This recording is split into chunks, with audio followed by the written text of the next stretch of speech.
आज हम मेंसुरेशन का इम्पॉर्टेंट ऑब्जेक्टिव क्वेश्चन लेकर के आए हैं और देखिए बहुत बेहतर होगा। आप लोग अच्छा से पढ़ेंगे, ध्यान देंगे, 1 से 2 बार 3 बार रिवीजन करेंगे। बिना रिवीजन का डिवीजन नहीं मिलता है। तो चलिए इन सभी चीज़ों को हम लोग लेकर आगे की ओर बढ़ते हैं और बढ़िया से समझिए। 42 सेंटीमीटर व्यास वाले वृत्त की परिधि होगी, कितना होगी ये बताना है। अब आप देख रहे हैं व्यास दिया गया है 42 सेंटीमीटर, इसकी त्रिज्या बराबर, हम लोग फार्मूला जानते हैं, त्रिज्या बराबर होता है व्यास बटा 2। व्यास का मान है 42 बटा 2, 21 दूना 42, 21 सेंटीमीटर। ये निकल के आ गया त्रिज्या। निकालना क्या है? परिधि। परिधि बराबर होता है 2 पाई आर, 2 गुना पाई का वैल्यू आप लोग जानते हैं 22 बटा 7। उसके बाद आर का मान है 21 सेंटीमीटर। ये 3 बार में कट गया, 2 गुना 22 गुना 3, ये 6 हो गया, 6 गुना 2। इसको गुना कर दीजिए, 6 दूना 12, 6 दूना 12, 1 13 सेंटीमीटर। आंसर हो गया। स्क्रीनशॉट लेना चाहते हैं तो ले लीजिए। चलिए, 2 वृत्तों की त्रिज्याओं का अनुपात 2:3 है, तो उनके क्षेत्रफलों का अनुपात क्या होगा?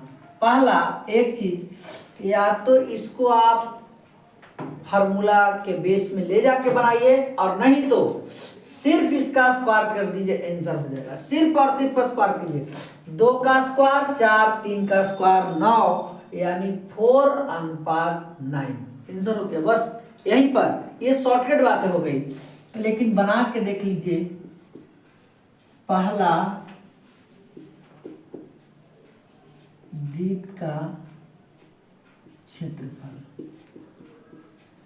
पहला वृत्त का क्षेत्रफल बराबर होता है पाई आर स्क्वायर। पाई का मान है, पाई का मान ज्यों का त्यों रहने दीजिए। आर का मान 2, 2 के स्क्वायर, पाई इंटू 2 दूना 4, यानी 4 पाई ये निकल के आ गया। अब देख लीजिए दूसरा वृत्त का क्षेत्रफल पाई आर स्क्वायर, पाई के पाई हो गया, इसमें आर का मान है 3 का स्क्वायर, पाई इंटू 3 तिहाई 9, यानी 9 पाई। और जैसे ही कहा अनुपात, तो हम लोग लिखेंगे क्षेत्रफलों का अनुपात। क्षेत्रफलों का अनुपात ये आपका हो गया 4 पाई बटा 9 पाई। पाई से पाई कट गया, 4/9, यानी 4:9। हम अभी भी बोले थे कि सिर्फ इसको स्क्वायर कर दीजिए, आंसर हो गया।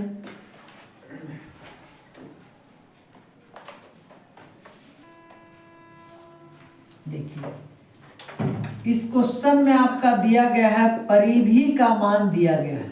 एक चीज हम लोग याद रखेंगे कि अगर परिधि का मान दिया गया है तो हम लोग फार्मूला भी लगाएंगे परिधि का, और वृत्त की परिधि बराबर 2 पाई आर। अब देख लेते हैं, परिधि का मान दिया गया है 8 pi equal to 2 pi R. Pi से पाई देखिए कट गया, 4 दूना 8, 4 इधर लिखा गया, 4 इक्वल टू आर, यानी जिधर ज्यादा रहेगा उधर ही कटाने के बाद लिखाता है। तो आर का मान कितना आ गया? आर। हमको निकालना क्या है? क्षेत्रफल। और वृत्त का क्षेत्रफल बराबर फॉर्मूला होता है, वृत्त का क्षेत्रफल बराबर होता है पाई आर स्क्वायर। पाई का मान रख दीजिए 22/7 गुना आर का मान 4 है, 4 का स्क्वायर 22/7, 4 गुना 4/7, 22 गुना 4 चौका 16/7 गुना कर दीजिएगा, आपका आंसर हो जाएगा।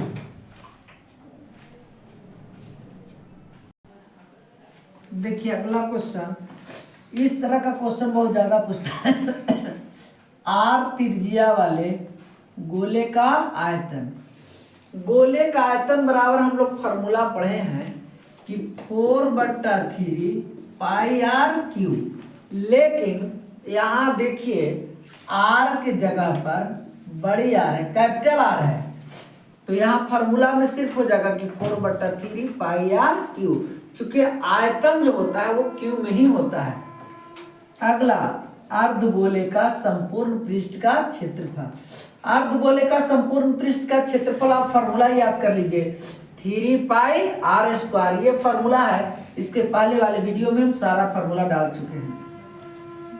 गोले का वक्र पृष्ठ का क्षेत्रफल 144 सेंटीमीटर स्क्वायर है, उनकी त्रिज्या निकालें।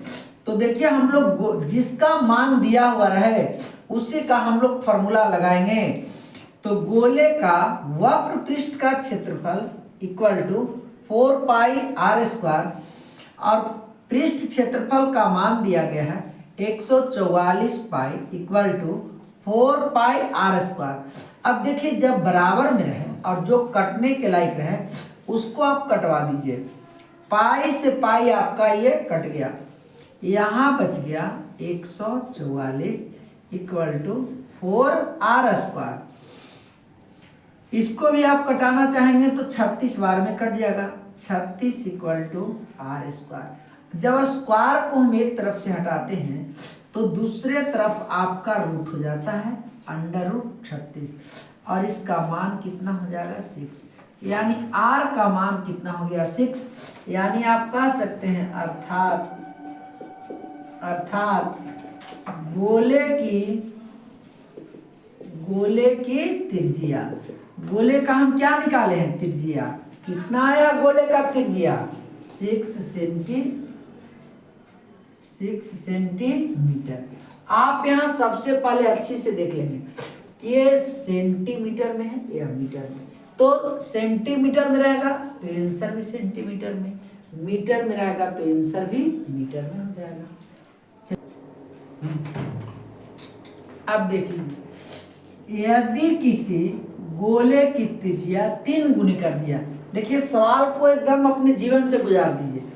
मान लिया जाए कि एक गोला है और इस गोले की त्रिज्या r बराबर 1 है और एक गोला ऐसा बनाइए जो 3 गुना इसका बड़ा हो। एक गोला हम बनाते हैं और इसमें r बराबर 1 का क्या गुना रखना है 3 गुना रखना है। तो कहता है कि उसका आयतन क्या होगा, आयतन कितना गुना होगा, ये मान लीजिए कितना गुना होगा। अब देखिए कितना गुना होगा समझ लीजिए, चूंकि अब देखेंगे हम लोग कि ये जो है गोले का आयतन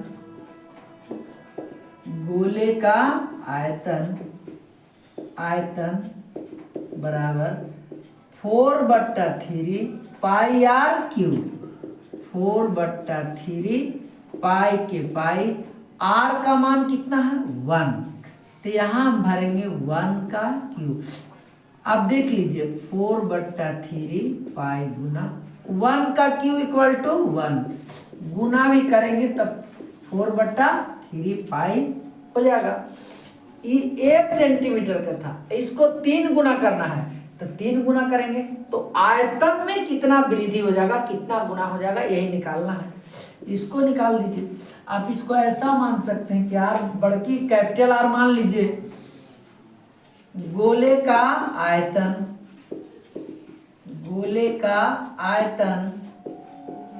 equal to 4/3 pi r cube, 4/3 गुना पाई के पाई, आर का मान कितना है 3, 3 से गुना कीजिए, 4/3 गुना पाई गुना 3 गुना 3 गुना 3, एगो 3 से एगो 3 कट जाएगा, 3 तिहाई 9, यानी 4 पाई गुना 9, 4/3 पाई गुना 3 गुना 3 गुना 3।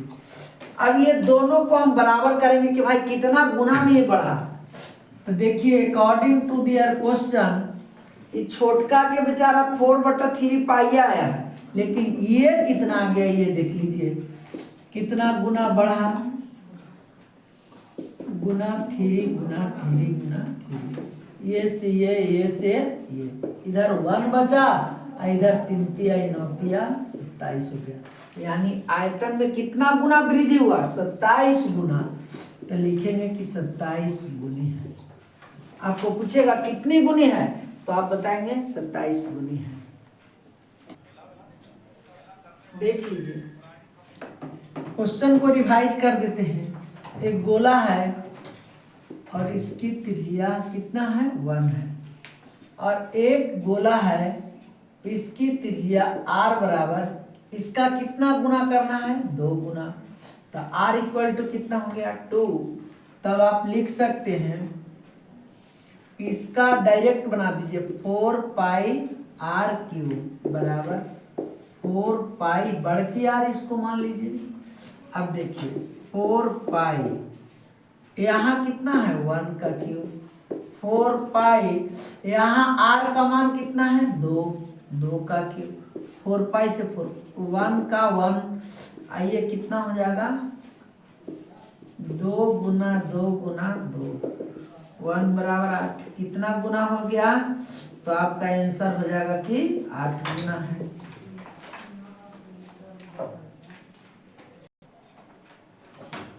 देखिए यदि किसी गोले की त्रिज्या आधी कर दी जाए तो पुराना और नए गोले का आयतन का अनुपात क्या होगा। मान लिया जाए कि ये गोला है और इस गोला की कुछ आप त्रिज्या मान लीजिए, मान लीजिए कि हम 2 मान लिए हैं, और इसको आधा करेंगे तो इसकी त्रिज्या कितना हो जाएगा 1 हो जाएगा, और इसका क्या निकालना है अनुपात। तो ये पहला गोला जो है, अनुपात का मतलब ही होता है बट्टा, यानी गोला का आयतन बट्टा, इसको आप बड़ा गोला कह सकते हैं, इसको आप बड़की आर कह सकते हैं कैपिटल आर, बट्टा छोटा गोला का, छोटा गोले का आयतन बराबर 4/3 पाई आर क्यूब, तो 2 का क्यूब बट्टा 4/3 पाई 1 का क्यूब, ये से पूरा कट गया, 8/1 यानी 8:1।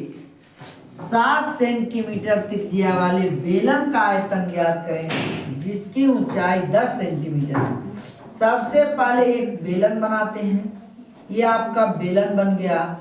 अब देख लीजिए कि बेलन में आर का मान 7 सेंटीमीटर है, आर बराबर 7 सेंटीमीटर, और इसकी जो हाइट है, ऊंचाई है, वो 10 सेंटीमीटर है, तो 10 सेंटीमीटर हो गया। और बेलन का आयतन बराबर होता है, बेलन का, इसको बेलन का आयतन बराबर पाई आर स्क्वायर एच, पाई का मान 22/7, आर का मान 7 का स्क्वायर गुना एच का मान 10, 22/7 गुना 7 गुना 10, ये कट गया 154 इतना सेंटीमीटर। 22/7 गुना 7 गुना 10, एगो 7 से 7 कट गया, इसको गुना करेंगे तो 154 इतना सेंटीमीटर क्यूब आंसर होगा। मेंसुरेशन में इसी तरह का ऑब्जेक्टिव क्वेश्चन रहेगा और हम देखते हैं सांख्यिकी का भी फिर ऑब्जेक्टिव क्वेश्चन डाल देते हैं। तो चलिए अभी हम ऑब्जेक्टिव पर जोर शोर से आपका हम काम करेंगे जिससे बच्चे के रिजल्ट अच्छा हो। चूंकि 50 में 50 अगर ऑब्जेक्टिव बच्चे सही बनाते हैं तो रिजल्ट बेहतर होगा, तो हम ऑब्जेक्टिव डालते रहेंगे। चलिए